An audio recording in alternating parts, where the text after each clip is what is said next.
Salam dəyərli kanal izləyiciləri. Bu videomda sizə magistrlar üçün hazırladığım qəbul tipli sınağı izah edəcəm. Qeyd edim ki, bu PDF-lərdən yararlanmaq və eyni zamanda ödənişsiz qruplarıma qoşulmaq istəyənlər videonun açıqlama hissəsində qeyd etdiyim nömrə ilə əlaqə saxlaya bilərsiniz. Onu da deyim ki, bu sınağı dövlət qulluğuna hazırlaşanlar da işləyə bilər. Çünki bəzi sual nümunələri oxşardır. İndi başlayaq birinci sualına. Deyir ki, uyğunluğu müəyyən edin. İnformasiyanın xassələrini və proseslərini seçmək lazımdır. Bilirik ki, informasiyanın xassələri tamlığıdır, onun anlaşıqlığıdır, adekvatlığıdır, obyektivliyidir, etibarlılığıdır. Bunlar informasiyanın xassələridir. Yəni, birə gedəcək tamlıq və anlaşıqlıq. C, bir də D. İnformasiya prosesləri isə informasiyanın əldə olunmasıdır, yəni informasiyanın toplanmasıdır, informasiyanın saxlanılmasıdır, emalı və ötürülməsidir. O baxımdan ikiyə gedəcək informasiya proseslərinə ötürülmə A, bir də Y. Diskretliyi isə alqoritmin xassəsidir, yəni informasiya aid deyil. Bu baxımdan deməli cavab olacaq A variantı. Daha sonra davam edək ikinci sualına. Deyir ki, 16 üstü 9 onluq ədədini 8-lik say sistemindəki yazılışın ilk rəqəmini müəyyən edin. Bilirik ki, bu tip suallar magistra düşə bilən sual tipləridir. 16 üstü 9, əvvəlcə bunu yazacağım 2 üstü 4, onun da üstü 9 formasında. Yəni 16-nı 2 üstü 4 kimi göstərdim. Bu da mənə verəcək 4-ü 9-a vursam 2 üstü 36. Və mənə deyir ki, 8-lik say sistemindəki yazılışı. Onda mən 2 üstü 36-dan 8-i, yəni 2 üstü 3-ə ayırmalıyam.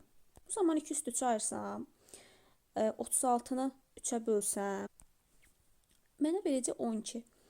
Yəni 2 üstü 3, onun da üstü 12. Bu da yazılış baxımından, bu deməkdir ki, 1 yanında 12 dənə 0. Çünki əmsal olaraq qarşıya heç bir şey əlavə etmədik. Baxımdan 1 yanında 12 dənə 0 və mənə deyir ki, ilk rəqəmini müəyyən edin. İlk rəqəmi bizdə olacaq 1. Yəni 0 yox, 1. Bu baxımdan 2-də düzgün cavab olacaq A variantı. Daha sonra üçüncü suala baxsaq. Deyir ki, həm giriş, həm də çıxış qurğusuna aiddir. Klaviatura girişdir. Sensor ekran doğrudur. Həm girişdə, həm çıxışdır. Sensor ekran deyəndə, misal üçün telefonların, smartfonların ekranları, yəni həm məlumatı daxil edə bilirik, həm də bizim üçün xaric edə bilir. Bu baxımdan sensor ekran həm girişdə, həm çıxışdır. Mouse giriş qurğusudur, proyektor çıxışdır, səs sualdan çıxışdır. O baxımdan düzgün cavab olacaq B variantı. Dördüncü sualda deyir ki, aşağıdakılardan hansı alqoritmin xassəsi deyil? Kütləvli xassəsidir, nəticəli xassəsidir, diskretli, müəyyənli alqoritmin xassəsidir. Amma adekvatlıq, bayaq da dedik ki, nəyin? İnformasiyanın xassəsidir.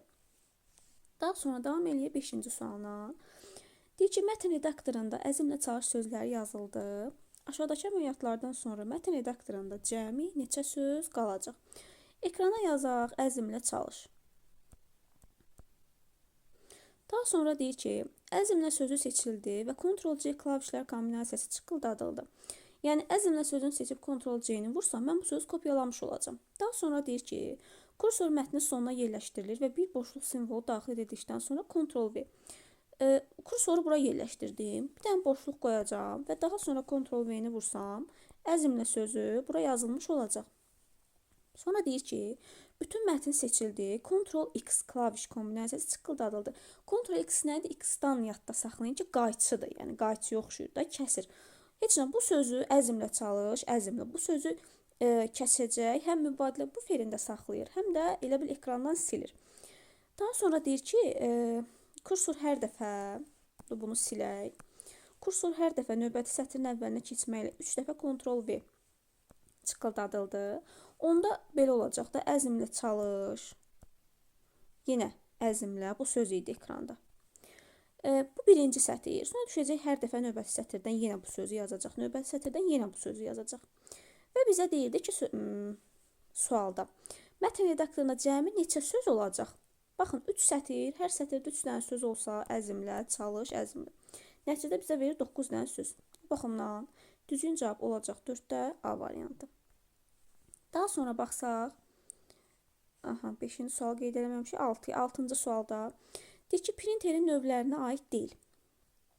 Deməli, matrisli printerlər var. printerin növünə aiddir. Ştrix kod printerin yox, skanerin növüdür. O baxımdan aid deyil. Görüntü printerin yox, skanerin növüdür. Printerin növünə aid deyil.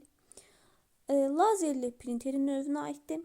LCD isə monitörün növünə aiddir, maye kristallı, yəni printerə aid deyil.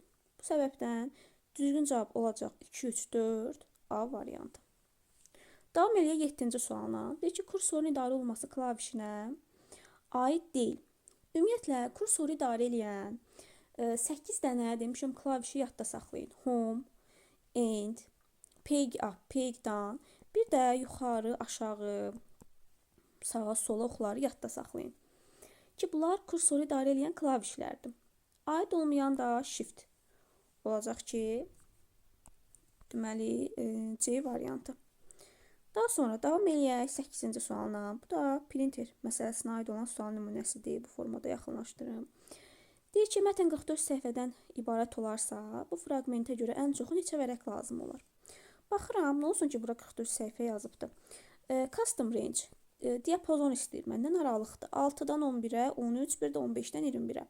6-dan 11 aralığını götürsəm, bu formada 11 çıx 6 plus 1. Yəni, bu formada yazıb səhifə sayını tapa bilərəm. Bu da mənə verəcək 6 səhifə. 13 tək səhifədir, üstünə gələcəm 1-i. Bir də 15-dən 21-ə, onda 21-dən, yəni sondan başlanğıcı çıxıb, 21-dən 15-i çıxıb, üzərinə 1 gəlmə lazımdır. Bu da bizə verəcək 7 səhifə. İkisi bir yerdə olacaq 14 səhifə. İndi 14 səhifəni tapdım. Baxıram, one-sided deyir, yəni tək üzlüdür. Bir də ən sona baxıram ki, deyir 8 px per sheet. Bir üzündə 8 dənə vərəq çap olunmalıdır və tək üzlüdür. Onda onsuz ki tək üzlüdür. Bir üzündə 8 dənə vərəq çap olunursa, məndə 14 dənə səhifədir də.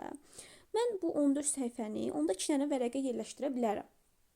Və kopya sayda, yəni sanki 14-ü bölün 8-ə tamla alınacaq və yuvarlaq bir ədəd götürün. 2 vərəq tapdım. Kopya sayım da 3-dür. 2-ni də 3-ə vursam, mənə verəcək 6 dənə vərəq. Baxımdan düzgün cavab olacaq. Deməli, 8-ci sualda C variantı. Daha sonra davam edirəm 9-cu sualına. Deyir ki, B13 xanasında olan bu formulu B12 oyuğuna köçürdükdə hansı düstur alınır? Bunu qeyd eləyək ki, B13-də belə bir düsturumuz var. C, dollar 12, üstə gələk, dollar D13, üstə gələk 2. Deyir ki, B12 oyuğuna köçürdükdə, bunu B12 oyuğuna köçürsəm, baxıram ki, sütun üzrə hər hansısa formada bir dəyişiklik yoxdur. Sütun nədir? Hərflər. Rəqəmlər isə sətirlərdir. Sütun üzrə dəyişiklik olmadığı üçün burada C olduğu kimi qalacaq. Sətr üzrə də bir dənə artım var, 13 azalma var. 13 olub 12. Bir dənə azalıb. Sadəcə burada 12-nin qarşısına dollar olduğu üçün bir ki dollar olsa dəyişməz olaraq qalır. Yəni dollar 12 olduğu kimi qalacaq. Üstə gələk. Dollar D 13-dür. Bir dənə azalsa olacaq 12. Üstə gələk 2. Onda bu olan cavab axtarmalıyam. C dollar 12. Üstə gələk dollar D 12 plus 2. Onda düzgün cavab olacaq 9-cu sualda. Deməli Y variantı. Daha sonra davam eləyək 10-cu sualına. 10-cu sualda deyir ki, bu diapazona neçə sütun daxildir? Buna oxşar bir sual bu il magistrların qəbulunda da eyni bu formada olan bir sual düşmüşdü. Sadəcə orada sütun və sətr fərqli idi. B2 Y8 diapazonun bir götürürük. Bilirik ki, neçə sütun deyir daxildir. Ümumiyyətlə, xana desəydi, belə deyərdik də, sətirləri və sütunları ayrıca tapardıq və bir-birinə vurardıq. Ancaq burada xana istəmir bizdən, sütun deyir daxildə. Bu baxımdan sütunlar da bilir ki, mənim belə deyim də rəqəmlərlə işim yoxdur. Mənim işim hərflərləndir. B-dən Y-yə qədər B, C, D, Y. Bura 4 dənə sütun daxildir. 4 sütun. H2-dən H11 isə bir dənə H-dır da, yəni burada sütun olaraq. Onda 4 plus bu da bir dənə sütun olaraq götürülür. Bizə verir 5 dənə sütun. O baxımdan onda düzgün cavab olacaq C variantı. Ancaq xana sayını desəydi, necə eləyərdik? Gəlin xana sayını tapaq. Bu ilin magistrında, səhv etmirəmsə, xana sayını soruşurdu. Xana sayını tapsaq, əvvəlcə tapmalısınız sütun sayı. Sütun sayı birincidə dedik ki, 4 dənə sütun var. Və sətr sayını tapsam 8-dən 2-ni çıxmalıyam, üzərinə 1 gəlməliyəm. Bu da bizə verəcək 7 sətr. Daha sonra 4-ü 7-yə vursam, deməli 4 vuraq 7, bizə verəcək 28 xana. Birincidə olacaq 28 xana. İkincidə onsuz ki bir dənə sütun var. 11-dən 2-ni çıxsam, üzərinə də 1-i gəlsəm, bizə verəcək 10 dənə sütun, 10 xana, 10 sətr, 10 sətr elə 10 xana eləyəcək. 10 sətr. 1-ə də vursam, elə sütun sayı bir dənədir də, elə mənə verəcək 10 dənə xana. Və 28 xana buradaydı, 10 xana da burada. Bu da bizə verəcək 38 xananı. Yəni xana sayını soruşsaydı, bu formada həll edərdiniz. Daha sonra davam eləyək. Deməli, burada 11-ci sualın. Deyir ki, hansı görünüş rejimində lent interfeysi görünmür? Ümumiyyətlə, belə deyim də, bu sual eyni. Belə bir sual yenə bu il var idi. Sadəcə o da şəkil formatında deyildi. Nəzəri formatda vermişdi. Bilirik ki, read modda, yəni oxuma rejimində, oxu görünüş rejimində lent interfeysləri görünmür. Bu baxımdan düzgün cavab olacaq birinci, yəni C variantı. Daha sonra davam eləyək 12-ci sualdan. Deyir ki, hər hansı qovluqda arayış.docx faylı saxlanılır. Həmin qovluqda alt qovluq yaradılır və arayış.docx faylı alt qovluğa daşınır. Bundan sonra həmin faylın tam adı belə olur, bu formada olur. Daşınmaya qədər faylın yerləşdiyi qovluğun tam adı aşağıdakılardan hansıdır? Tam ad deyirsə, tam adda faylın özü də var, orada papkalar da, yəni qovluqlar da var. O baxımdan biz əvvəlcə daşınmadan əvvəlki halı tapmalıyıq. Bizə deyir ki, bir dənə qovluğun var və alt qovluq yaradılır. Arayış.docx faylı həmin alt qovluğa daşınır. Ümumiyyətlə, hal-hazırda, yəni ən son halda faylımızın tam adı bu formadadır. Onda deyirsiniz ki, bax bu arayış.docx faylı harda saxlanılır? Docx-in içində. Baxın, bu docx-in içində saxlanılır. Deməli, sonradan yaradılan docx imiş ki, arayışı götürüb atıblar bunun içərisinə. O baxımdan, deməli, bizə deyir ki, daşınmaya qədər, yəni bu proses olmamışdan əvvəl. Deməli, sonradan yaradılan alt qovluq docx olub da. Onda bunu çıxsam, nə qalır bizə? D data sənədlər arayış.docx. O da baxıram ki, bizdə burada qovluğun demir. Faylın demir. Üzülü sayın deyir, qovluğun tam adı. Qovluğun tam adı dediyi üçün da mən durub orada da arayış axtarmayacağam. Sırf qovluqlara qədər olan hissəni götürəcəm. Bu da bizə verəcək D data sənədləri. Bu baxımdan düzgün cavab olacaq Y variantı. Yenə deyirəm, əgər desəydi ki, faylın bu daşınmaya qədər faylın tam adı, desəydi D data sənədləri, bu da bir dənə arayışım da olardı. Arayış docx-ım da olardı. Amma mənə deyir ki, qovluğun tam adı. Qovluğun tam adı dediyi üçün mən qovluqlara qədər, yəni sənədlərə qədər olan hissəni götürürüm. O üçün düzgün cavab olacaq Y variantı. Daha sonra baxaq 13-cü suala.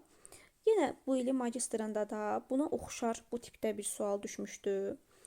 İkinci şansa da böyük ehtimal ki, düşə bilər.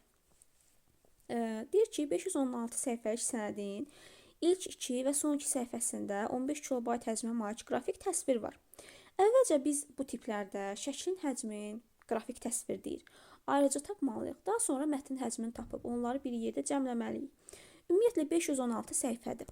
516 səhifədir. 516 səhifənin ilk 2 və son 2. Onda neçə dənə səhifəsinə şəkil var? Deyək ki, 4 dənə səhifədə şəkil var. Onda 516-dan 4 çıxsam, 4 səhifədə şəkildir. Geriyə mənə qalır 512. Onda 512-də də olacaq mətn. Əvvəlcə gəlin şəklin həcmini tapaq. Deyir ki, ilk 2 və son 2 səhifəsində 15 kilobaytlıq. Deməli, 4 dənə səhifədə 15 kilobaytlıq şəkil var. Onda 4-ü vursam 15 kilobayta, mənə verəcək 60 kilobaytı. Deməli, mənim 60 kilobaytlıq şəklim var. İndi keçək mətnin həcminə. Qalan səhifələrin hər birində deyir. Neçə dənə səhifəm qalıb yerdə? Deyirsiniz ki, 512 dənə səhifə qalıb mətn üçün. Onda 512-ni yazacağam. 2 üstü 9 vuraq. 32 sətr. 2 üstü 5-ə. Bunu da vuracağım. Orta hesabla 40 simvol. 40'ı da yazaq. 4 vur 10 kimi yazsaq. Yəni 2 üstü 2 vuraq 10 kimi yazacağım. Və deyir ki, bu mətn 128 simvollu əlifba standartı ilə kodlaşdırılıb. Əlifba ilə kodlaşdırılıb. 128 simvollu əlifbada da böyük yenin bərabərdirsə 128-ə, i bitin bərabər olacaq 7 bitə. Bu baxımdan, yəni standartın yerinə mən yazacağım 7 bit. 7 bit. Daha sonra deyir ki, ümumi informasiya həcmi neçə kilobayt olar. Və belə eləyək, bunu gətirək kilobayta. Bitlə tapıram. Bitdən də kilobayta gəlmək üçün 213-ə bölməliyəm. Deməli, 9, 5, 14, burada 213-dür. Burada qalır bir dənə 2. 2-ni vursam 2 üstü 2-yə, yəni 4-ə. Ümumiyyətlə, bu bizə verir 2 üstü 308-i. Ona vursam 80. 80-i də 7-yə vursam 560 kilobaytı verir bu da mənə. Deməli, 560 kilobayt. İndi ümumi informasiya həcmini soruşurdu. Deməli, 60 kilobaytım buradadır, 560 kilobaytım da buradadır. Onda bunların ikisini cəmləsəm, deməli 560 üstə gələk 60. Bu da bizə verəcək 620 kilobayt. Düzgün cavab olacaq 620.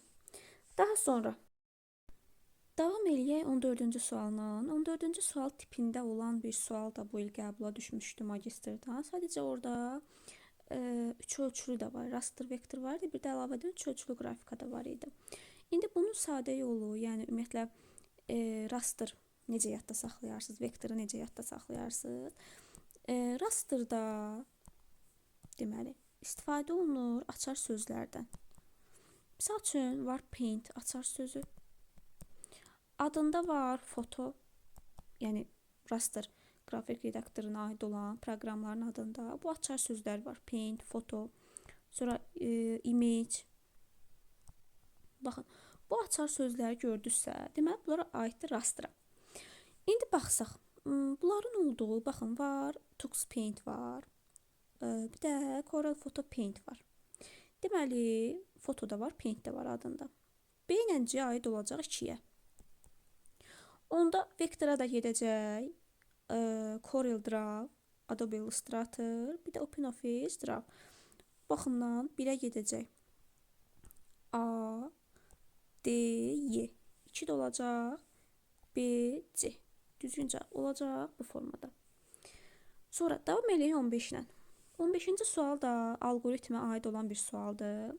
Bunu da rahat formatda ştrixləmə metodu ilə yazırıq. İndi ştrixləmə metodu nədir? Gəlin baxaq. Bu x-in birinci qiymətidir. Bu da y-in birinci qiymətidir. Artıq buradakı x olur yeni. Yəni ikinci qiymət. Bu birinci qiyməti bölür 2-yə. Buradakı x bərabərdir. Bu üçüncü x-dir, yəni yeni x-dir. Bu isə köhnə. Köhnə x-dir, yəni ikinci x-dir. Sonra buradakı x-in dördüncüdür, yenidir. Bu isə köhnədir, üçüncüdür. İndi bunu hansı məntiqə görə belə ştrixləyirik? Gəlin onu da deyim. Misal üçün deyirəm ki, A bərabərdir 5-ə, B bərabərdir 4-ə. Sonra deyirəm ki, misal üçün C bərabərdir 12-yə.